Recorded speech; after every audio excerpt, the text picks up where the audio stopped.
Dua buah truk kontainer terlibat kecelakaan lalu lintas dari arah Kamal Raya menuju Dadap Tangerang dini hari tadi. Seorang sopir truk kontainer terjepit dan tewas. Ada supirnya nih, ada supir.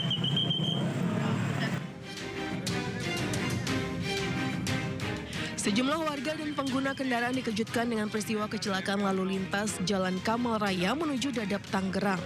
Dua buah truk kontainer terlibat kecelakaan lalu lintas dari arah Kamal Raya menuju Dadap Tangerang dini hari tadi. Seorang supir truk kontainer terjepit dan tewas dievakuasi menggunakan kendaraan forklift. Insiden ini terjadi saat truk kontainer tak kuat menanjak dan mundur. Nahas, di belakangnya terdapat sebuah truk kontainer yang mengakibatkan sang sopir tak dapat menghindari kecelakaan ini. Akibatnya korban terjepit dan meninggal dunia. Awalnya ada yang lewat pas saya lagi jaga di kolong tol depan pospol. Dia bilangin ada kecelakaan di tanjakan kontainer. Nah pas itu saya langsung ke TKP. Setelah saya sampai di TKP, ada berita ada yang kegencet satu. Yang kegencet itu dievakuasi pakai mobil forklift. Korbannya ada berapa orang? Satu orang. Satu orang. Ini dari arah kelurahan mau ke arah Dadap. Oh, Dadap. Jasad korban telah dievakuasi ke RSUD Tangerang untuk diotopsi. Di lokasi ini rawan kecelakaan lalu lintas dan seluruh pengguna kendaraan dihimbau untuk mengecek secara berkala kendaraannya agar terhindar dari kecelakaan. Dari Jakarta, Miftahul Gani, iNews melaporkan. Usai berobat di Rumah Sakit Koja, Jakarta Utara, seorang wanita lanjut usia tertabrak truk trailer hingga tewas. Evakuasi korban berlangsung dramatis hingga 4 jam lebih. Warga Jalan Raya Pelabuhan Koja, Jakarta Utara dikejutkan dengan penumpang sepeda motor tewas tertabrak truk kontainer. Korban ternyata warga Koja Tengah, penumpang ojek pangkalan yang baru berobat di Rumah Sakit Koja menuju rumahnya. Saat berada di dekat pos 9 pintu masuk pelabuhan, ojek terserempet truk trailer yang melintas dari arah bersamaan hingga kedua korban terjatuh. Polisi harus menerjunkan alat berat untuk mengangkat truk kontainer. Evakuasi berlangsung dramatis, memakan waktu hingga 4 jam lebih.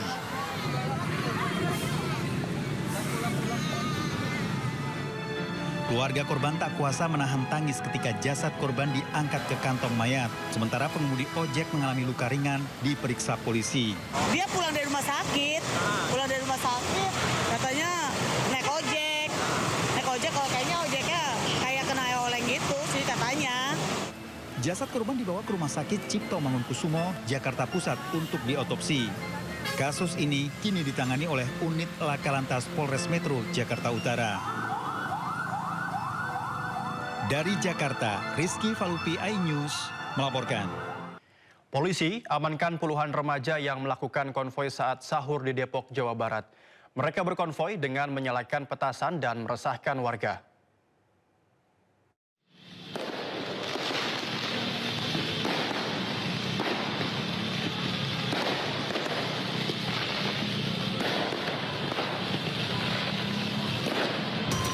Viral di media sosial, puluhan pemuda melakukan konvoi dengan menyalakan kembang api hingga petasan di sejumlah ruas jalan di Depok, Jawa Barat.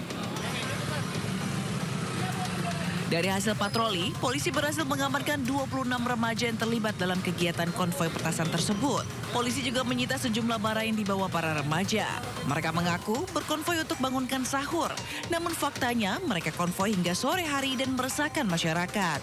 Kasih Humas Polres Metro Depok, AKP Made Budi mengatakan pihak kepolisian telah mengintensifkan patroli untuk mengantisipasi maraknya konvoi remaja selama bulan Ramadan menjelang Hari Raya Idul Fitri.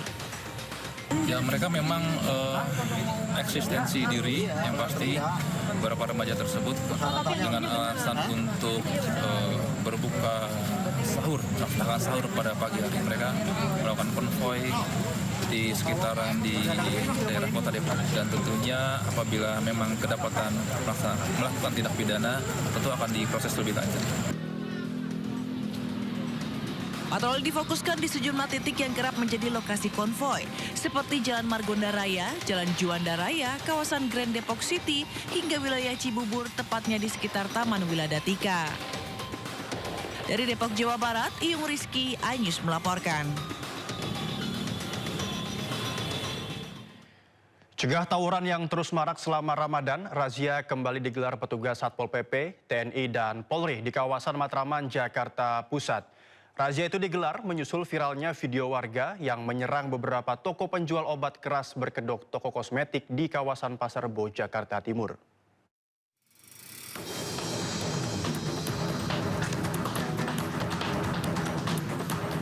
Viralnya video penyerangan sejumlah toko penjual obat keras berkedok toko kosmetik ini mendapat perhatian serius petugas. Razia kembali dilakukan petugas gabungan Satpol PP, TNI, dan Polri ke sejumlah toko yang diduga menjual obat keras dan miras di kawasan Matraman, Jakarta Timur. Hasilnya, obat keras daftar G ditemukan dan disita petugas. Selama ini penjualan obat keras berkedok toko kosmetik untuk mengelabui petugas. Selanjutnya petugas menyasar sejumlah pedagang jamu yang diduga menjual minuman keras sembunyi-sembunyi meski di bulan Ramadan.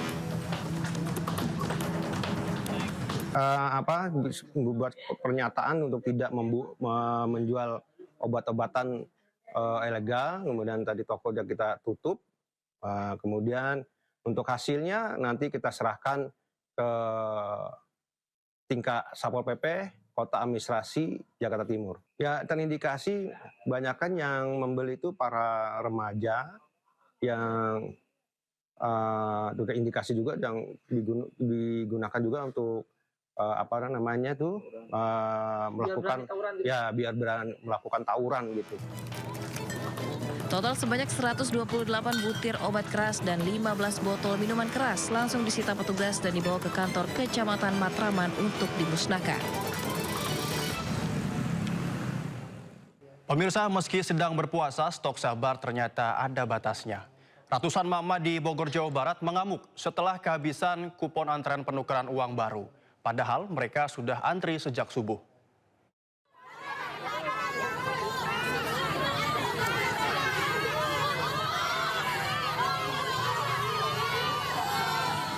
Ratusan emak-emak ini mengamuk ke petugas di halaman Balai Kota Bogor, Jawa Barat pada Kamis sore. Para emak ini kecewa tidak kebagian kupon penukaran uang baru yang digelar Bank Jabar Banten. Padahal mereka sudah antre sejak subuh.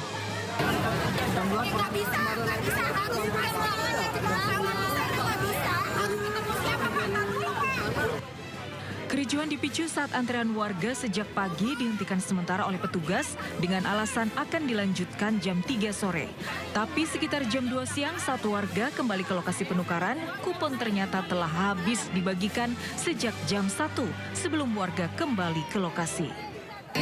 Bilang Bu, jam 3 ke sini. Fotonya kasih lihat orangnya. Jam 2 antri, orangnya bagi. Orangnya ini yang ngasih info. Udah dibagi. Tapi banyak kecewa lah. Bolak-balik kan.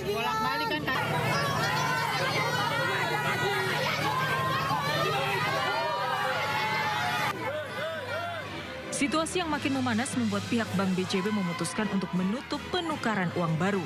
Dari Bogor, Jawa Barat, Andi Firmansyah, iNews melaporkan.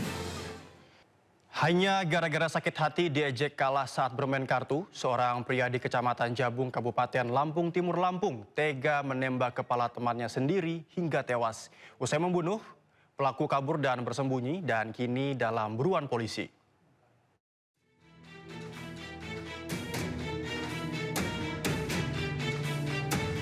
Pria berinisial HR, warga Dusun 7, Desa Negara Batin, Kecamatan Jabung, Lampung Timur, Lampung ini meninggal dunia usai jadi korban penembakan oleh temannya.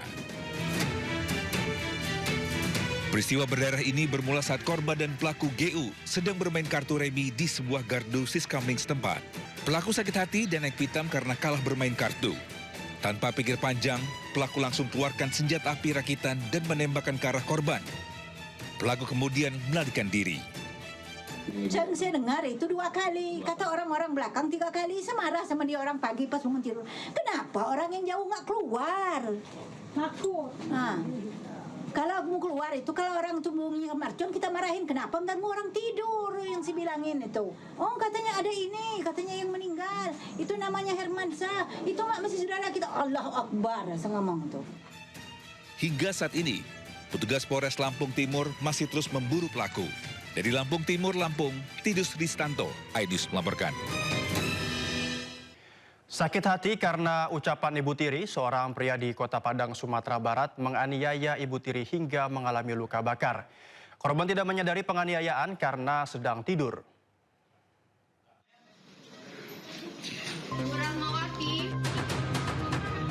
Wanita ini mengalami luka bakar hingga 60% akibat dianiaya anak tirinya di kawasan Air Tawar Barat, Kota Padang.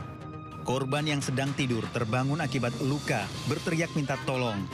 Warga membawa korban ke rumah sakit Siti Rahmah. Pelaku tidak kabur, namun menyerahkan diri ke kantor polisi. Pelaku mengakui perbuatannya semua dilakukan karena sakit hati akibat ucapan korban.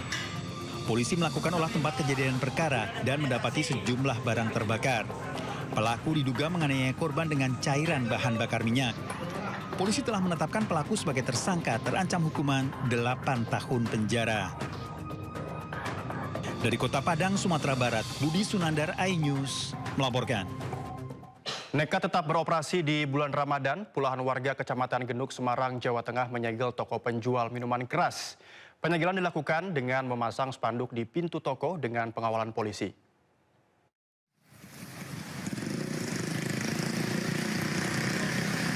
Nekat menjual minuman keras saat bulan Ramadan, puluhan warga Genuk mendatangi sebuah toko minuman keras yang berada di Jalan Walter Monginsidi, Semarang.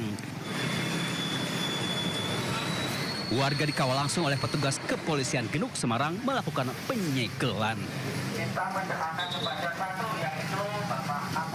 Aksi ini dilakukan sebagai tindak lanjut laporan warga yang mengaku resah dengan beroperasinya toko minuman keras tersebut, apalagi letaknya berdekatan dengan kawasan pondok pesantren.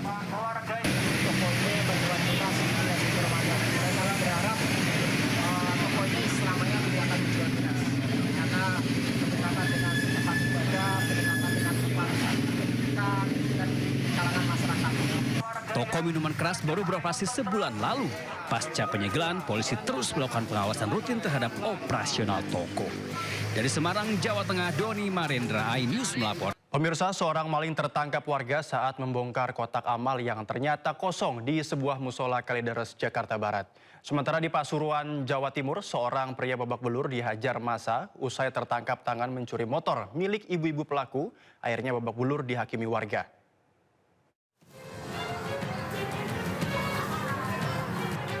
Seorang pemuda tak berkutik usai diamankan warga di kantor sekretaris RW di Jalan Kesatuan Sumur Bor, Kalideres, Jakarta Barat. Sebelumnya ia kepergok warga saat sedang membongkar kotak amal musola.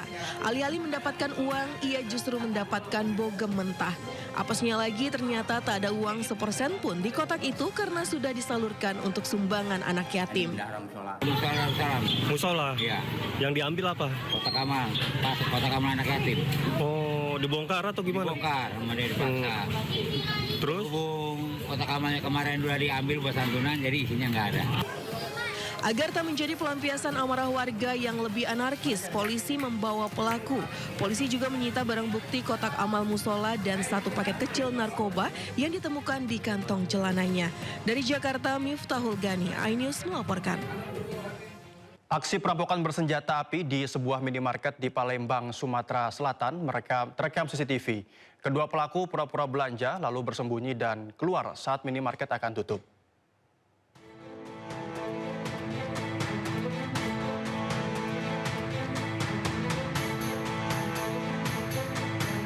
Inilah rekaman CCTV minimarket di mana tiba-tiba dua pelaku keluar dari ruangan belakang minimarket. Kedua pelaku langsung mengancam karyawan minimarket dan menuju ke meja kasir. Terlihat pelaku menodongkan pistol diduga senjata api dan mengambil uang sambil mengacak-acak laci meja kasir. Peristiwa ini terjadi di sebuah minimarket di kawasan Ilir Barat 1 Palembang. Salah satu karyawan minimarket menjelaskan, pelaku perampokan beraksi menggunakan masker dan jaket. Polisi yang mendapati laporan melakukan olah TKP, termasuk rekaman CCTV minimarket untuk mengidentifikasi para pelaku. Itu pelaku menodongkan senjata, diduga oleh keterangan saksi pada saat itu adalah senjata api rakitan, dan berhasil mengambil uang sebesar 16 juta rupiah. Kasus ini sekarang ditangani Subdit 3 Jatanras Polda Sumatera Selatan. Dari Palembang, Sumatera Selatan, Firdaus, iNews melaporkan. Niat hati bantu membuka ruko, sejumlah petugas pemadam kebakaran di Kota Serang, Banten justru pulang dengan penampilan lebih segar. Video petugas damkar yang mendapatkan bonus perawatan di salon kecantikan tersebut viral di media sosial.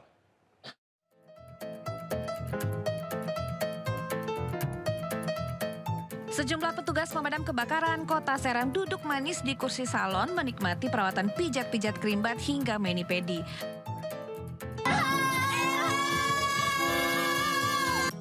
Bukannya sengaja perawatan ke salon, cerita berawal saat pegawai salon kesulitan masuk ke dalam ruko karena pintu terkunci dari dalam. Khawatir terjadi sesuatu pada penjaga, pegawai salon akhirnya meminta bantuan petugas pemadam kebakaran. Ketika petugas datang dalam kondisi hujan, pintu ruko tiba-tiba saja terbuka. Penjaga toko muncul dari dalam dengan wajah masih setengah mengantuk. Merasa tidak enak karena petugas sudah datang basah kuyup, pemilik salon akhirnya menawarkan perawatan gratis. Awalnya bapak-bapak petugas menolak, namun setelah dibujuk, beberapa petugas akhirnya menyerah. Helm diganti handuk, selang air diganti krimbat, dan sepatu boots sementara parkir demi perawatan kuku. Meski sempat malu-malu, petugas damkar mengaku senang mendapatkan pengalaman baru. Dari Serang, Banten, Mahesa Apriandi, iNews melaporkan. Komisi Pemberantasan Korupsi KPK hari ini menggelar operasi tangkap tangan atau OTT, yang salah satunya menangkap Bupati Cilacap Syamsul Aulia Rahman. Dari operasi senyap tersebut, KPK mengamankan sebanyak 27 orang. Juru bicara KPK, Budi Prasetyo, mengungkapkan operasi tangkap tangan ini diduga terkait penerimaan suap proyek di pemerintah Kabupaten Cilacap. Dari operasi tersebut, KPK mengamankan sebanyak 27 orang, salah satunya Bupati Cilacap. Budi menyatakan mereka yang tertangkap terdiri dari penyelenggara negara, ASN, hingga swasta. Dalam operasi senyap ini, KPK turut menyita sejumlah barang bukti, termasuk uang tunai. Hingga saat ini, KPK masih melakukan pemeriksaan awal di Cilacap dan nantinya akan dibawa ke Gedung Merah Putih di KPK Jakarta. Benar, hari ini KPK melakukan kegiatan penyelidikan tertutup di wilayah Kabupaten Cilacap, di mana hari ini tim mengamankan sejumlah 27 orang, salah satunya adalah Bupati Cilacap, dan saat ini sedang dilakukan pemeriksaan intensif di sana. Nantinya tentu tim akan melakukan pemeriksaan lebih lanjut dan dibawa ke Gedung KPK Merah Putih. Adapun terkait dengan kegiatan penyelidikan tertutup hari ini di wilayah Cilacap, diduga adanya penerimaan yang dilakukan oleh pihak Bupati berkaitan dengan proyek-proyek yang ada di Kabupaten Cilacap. Tersangka kasus tudingan ijazah palsu Jokowi, Rismon Sianipar, bertamu pada Jokowi dan Wakil Presiden Gibran Rakabuming Raka. Pertemuan maraton pada ayah dan anak itu ia lakukan untuk meminta maaf pasca mengajukan restoratif justice.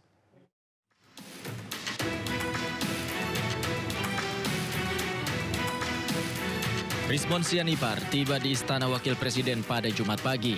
Ia mengklaim pertemuannya dengan Gibran hanya sebatas silaturahmi. Pertemuan itu berlangsung tertutup selama 1 jam. Dalam kesempatan itu, Gibran juga memberikan bingkisan parsel pada Rismon. Bukan sulap, bukan sihir. Usai bertemu Gibran, Rismon berjanji akan menebus kegaduhan yang ia perbuat pada keluarga Joko Widodo. Ia juga siap pasang badan dan dicaci maki untuk Jokowi.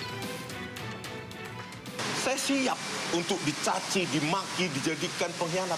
Yang penting saya telah menemukan kebenaran itu dengan rekonstruksi, dengan uji coba yang sudah saya lakukan 3 bulan ini dan akan saya tuliskan dalam buku. Ya, bukan dengan cuap-cuap. Saya akan menuliskan 2026 semoga bisa selesai. Saya katakan tadi kepada Mas Wapres, ya, penebusan saya atas semua hiruk pikuk ini, baik disebabkan oleh saya maupun yang lain, itu akan saya tebus kepada keluarga Mas Wapres dan terutama kepada Pak Joko Widodo. Sebelumnya Rismon juga menyambangi kediaman Joko Widodo di Solo, Jawa Tengah. Diduga Rismon meminta maaf secara langsung pada Joko Widodo usai dirinya mengajukan permohonan restoratif justice di Polda Metro Jaya. Sikap Rismon Sianipar tersebut berubah 180 derajat pasca mengajukan restoratif justice. Rismon yang sebelumnya galak soal ijazah Jokowi kini berbalik membela, bahkan bersedia pasang badan atas kasus tudingan ijazah palsu Jokowi. Tim Liputan iNews melaporkan. Sementara itu, Presiden ke-7 Joko Widodo telah memaafkan Rismon Sianipar. Namun ia menyerahkan permohonan restoratif justice yang diajukan Rismon kepada kuasa hukumnya. Pak, terkait pertemuan dengan Pak Rismon kemarin, Pak, kemarin kan beliau mengajukan restoratif justice. Ini tanggapannya Bapak seperti apa? Apakah menerima atau bagaimana? Ya, kemarin telah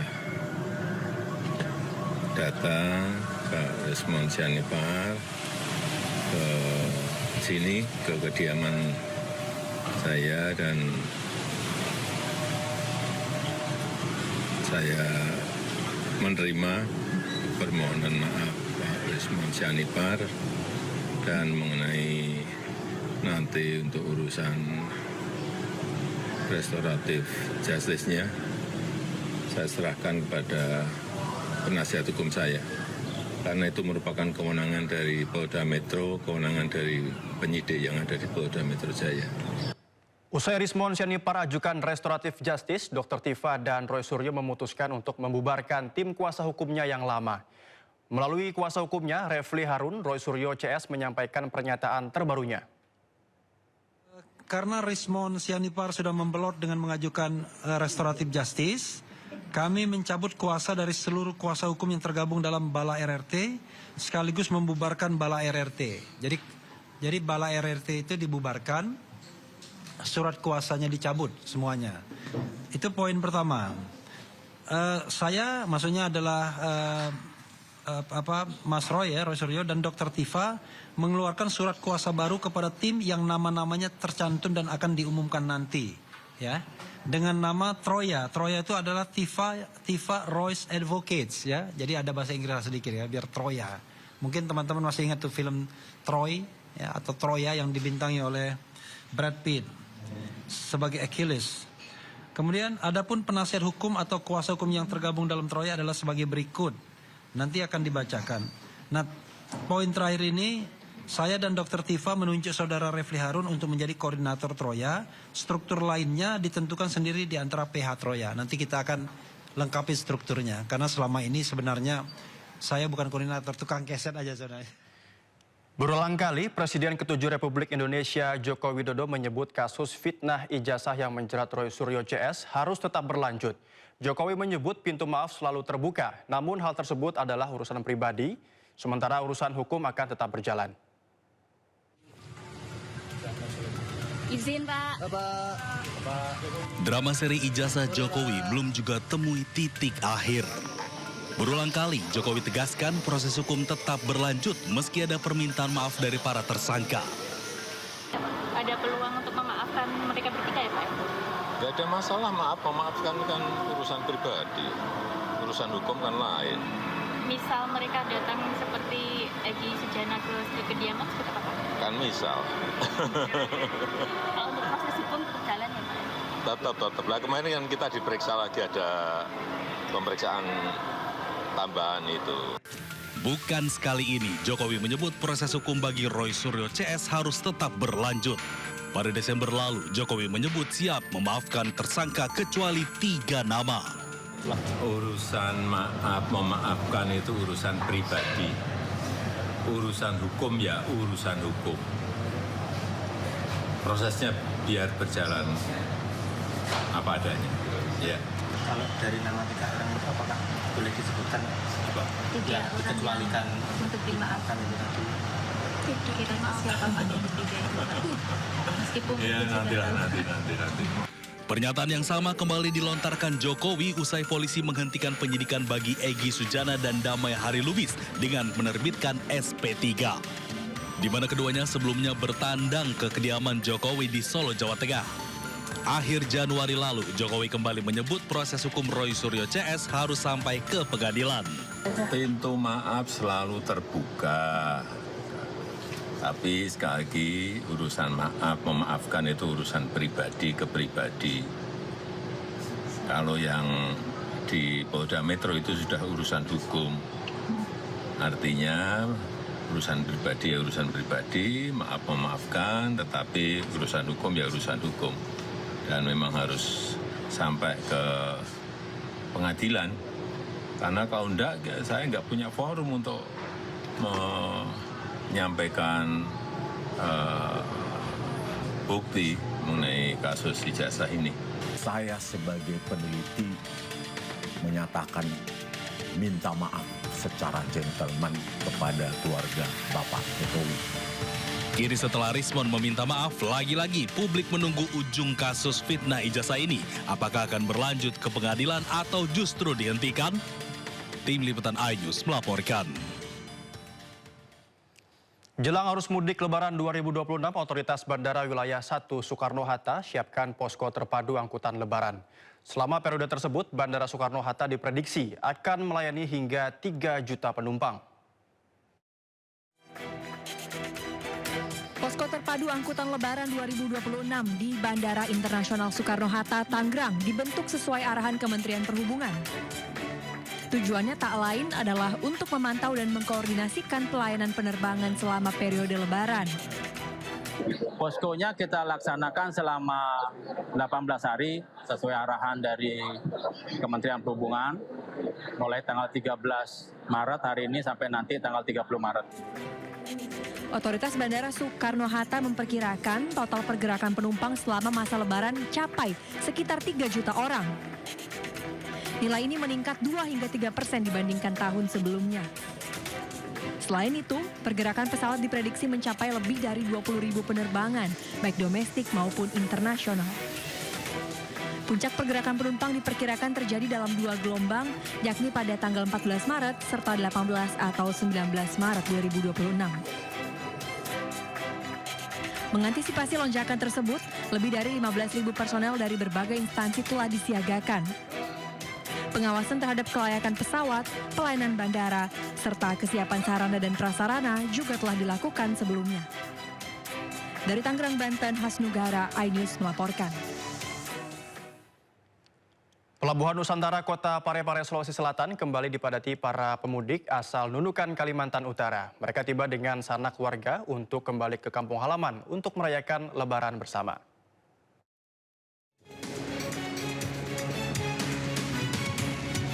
Pelabuhan Nusantara Kota Parepare, Sulawesi Selatan kembali dipadati pemudik. Sebanyak 1.700 pemudik datang dari Pelabuhan Nunukan, Kalimantan Utara.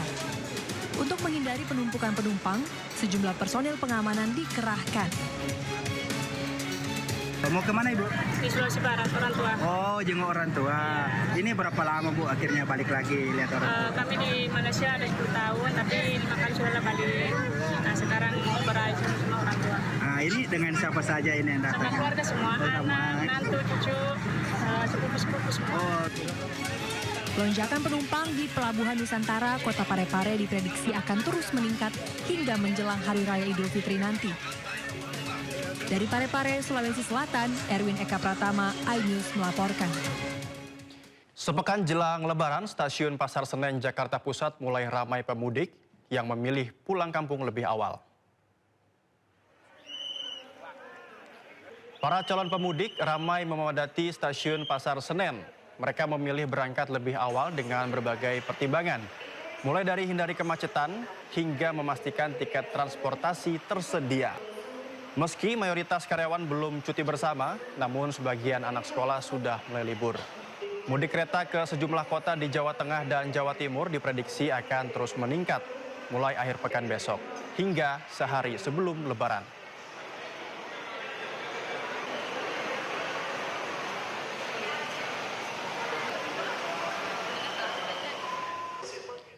Jelang Lebaran, stasiun Cirebon, Jawa Barat mulai dipadati ribuan pemudik. Sejumlah pemudik memilih mudik lebih awal agar dapat berkumpul bersama keluarga lebih awal.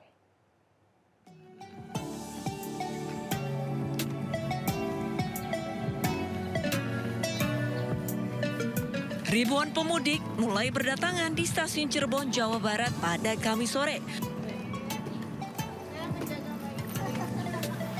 Penumpang kereta api tersebut merupakan para pemudik yang naik kereta api dari sejumlah stasiun di wilayah Daob 1 Jakarta. Kesulitan mendapatkan tiket pada masa arus mudik memaksa penumpang mudik lebih awal. Sebagian besar justru memilih curi start pulang ke kampung halaman agar dapat berlibur lebih lama. Di Bekasi, dari Bogor, kita mau ke Kuningan, jadi ke Kuningan, cuma karena nggak ada stasiun, jadi kita turun di Cirebon. Tadi kita naik dari stasiun Bekasi. Alhamdulillah sih belum terlalu ramai. Bukan yang padat-padat banget, ramai, cuman masih bisa bernafas. Jadi belum yang ramai banget. Cuman tanda-tanda mulai mudiknya udah mulai kelihatan banget. Di awal karena memang untuk menghindari kemacetan atau kepadatan ketika arus mudik nanti. Bisa berlibur lebih lama juga ya? Iya benar Pak.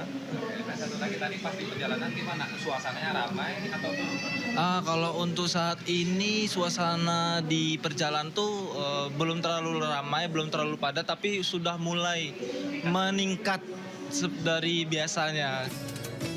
Volume jumlah penumpang tiba di stasiun Cirebon dipastikan masih terus mengalami peningkatan.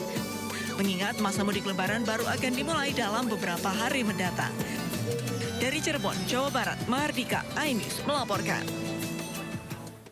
Mendekati Lebaran, Jalan Arteri Kalimalang, Kabupaten Bekasi, Jawa Barat sudah mulai dipadati kendaraan pemudik.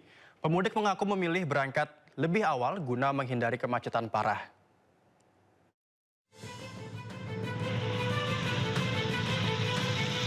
Memasuki akhir pekan sekaligus kurang lebih H-8 menuju Hari Raya Lebaran, Jalan Raya Infeksi Kalimalang, Tambun Selatan, Kabupaten Bekasi mulai dipadati kendaraan pemudik. Didominasi kendaraan roda 2, para pemudik ini berangkat dari arah Jabotabek, menuju wilayah Pantura, Jawa Tengah maupun sejumlah lokasi di Jawa Timur. Pemudik mengaku memilih berangkat lebih awal, guna menghindari kemacetan yang biasanya terjadi di jalur ini. Tidak hanya menggunakan kendaraan roda 2, tidak sedikit pemudik yang memilih pulang ke kampung halaman menggunakan sepeda. Seperti yang dilakukan warga asal Grogol. Ia mengaku memilih mudik menggunakan sepeda menuju Pemalang, Jawa Tengah untuk menghemat biaya. Dari Grogol, Banten, mau ke Pemalang, naik sepeda. Ini ketemu posko, Gerahan kita ke Gerahan. Diperkirakan jumlah kendaraan pemudik di Jalan Raya Infeksi Kalimalang, Tambun Selatan akan semakin meningkat. Hingga puncak arus mudik 16 dan 17 Maret 2026. Dari Kabupaten Bekasi, Jawa Barat, Didit Junaidi dan Agus Rohim, iNews melaporkan. Gerbang tol Pejagan, Brebes, Jawa Tengah mulai dipadati kendaraan pemudik dari Jakarta. Kepadatan didominasi oleh kendaraan dengan tujuan kota-kota di selatan Jawa Tengah.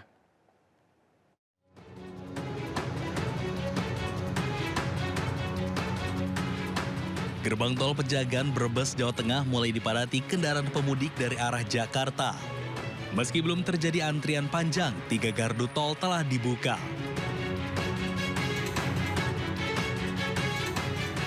Kendaraan yang keluar tol Pejagan didominasi mobil pribadi, travel, dan bus antar kota antar provinsi dari arah Jakarta menuju Purwokerto dan kota-kota di selatan Jawa Tengah.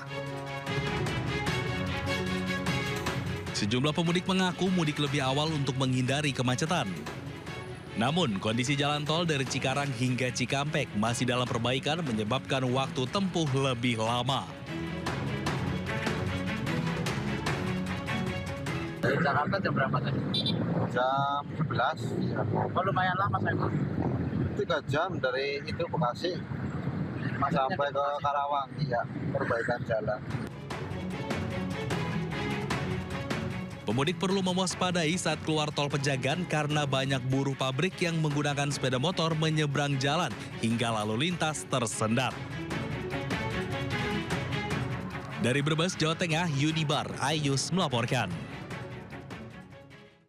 Pemirsa, Presiden Prabowo Subianto pimpin sidang kabinet di Istana Kepresidenan pada Jumat sore. Sidang kabinet tersebut dihadiri sejumlah jajaran menteri. Sebelum digelar sidang kabinet, Prabowo bersama anggota Kabinet Merah Putih terlebih dahulu membayar zakat mal dan fitrah di Istana Negara Jakarta. Pembayaran zakat tersebut disalurkan melalui Badan Amil Zakat Nasional. Diketahui, sidang kabinet hari ini membahas soal persiapan Hari Raya Idul Fitri terkait ketersediaan kebutuhan pokok, infrastruktur transportasi hingga pelayanan publik yang maksimal. Yang kita tentukan harus sampai ke mereka, yaitu antara 400.000 sampai dengan 1,6 juta rupiah per orang.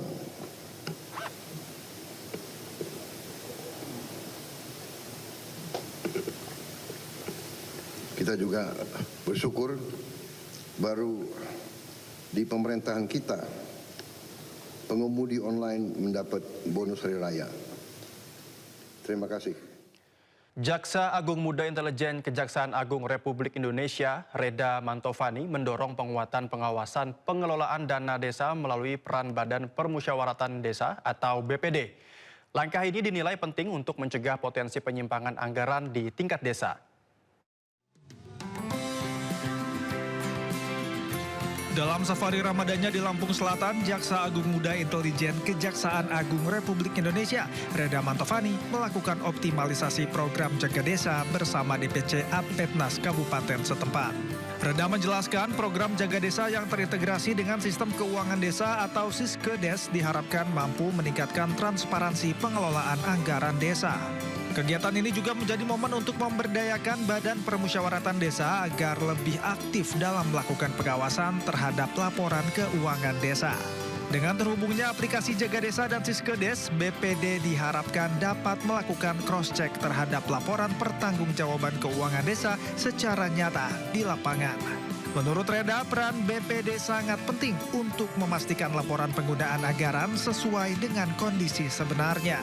Ia menyebut sebagai contoh potensi penyimpangan yang kerap terjadi, seperti laporan pembangunan jalan desa yang tercatat 100 meter, namun pada kenyataannya hanya 50 meter. Meski demikian, Kejaksaan menegaskan pendekatan yang diutamakan adalah pencegahan dan pembinaan. Apabila ditemukan ketidaksesuaian dalam laporan pengelolaan dana desa.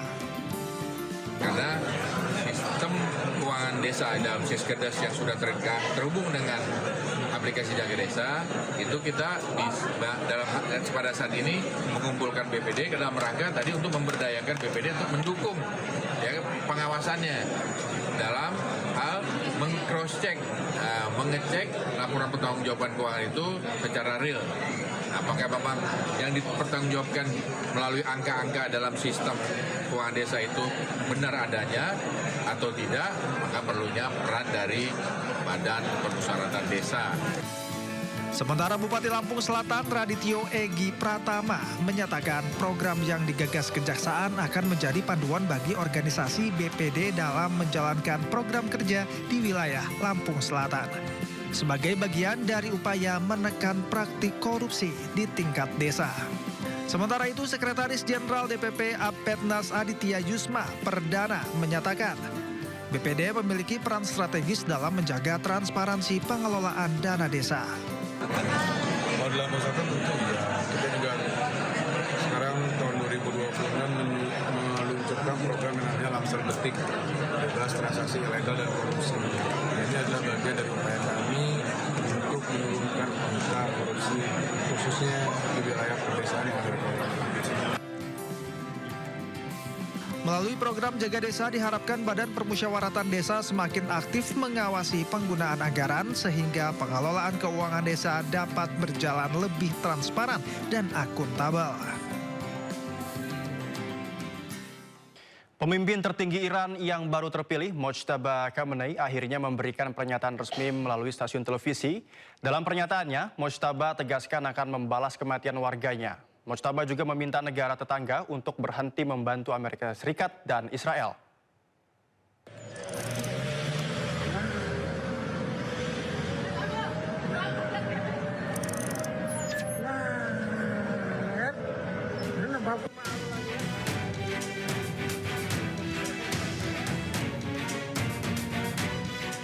Rentetan serangan yang terjadi di sejumlah negara di Timur Tengah terus menjadi sorotan.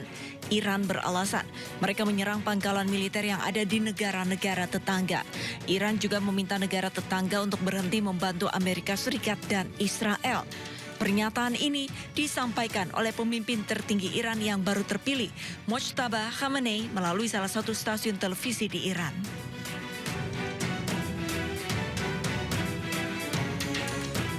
بعضی از پایگاه‌های نظامی مورد استفاده قرار گرفت که طبعاً ما همانطور که هشدار داده بودیم و بدون اینکه تعرضی به آن کشورها صورت دهیم صرفاً همان پایگاه‌ها را مورد حمله قرار داده ایم. از این پس باز هم به ناچار این کار را ادامه خواهیم داد، گرچه همچنان معتقد به لزوم دوستی بین خود و آن همسایگانمان می باشیم.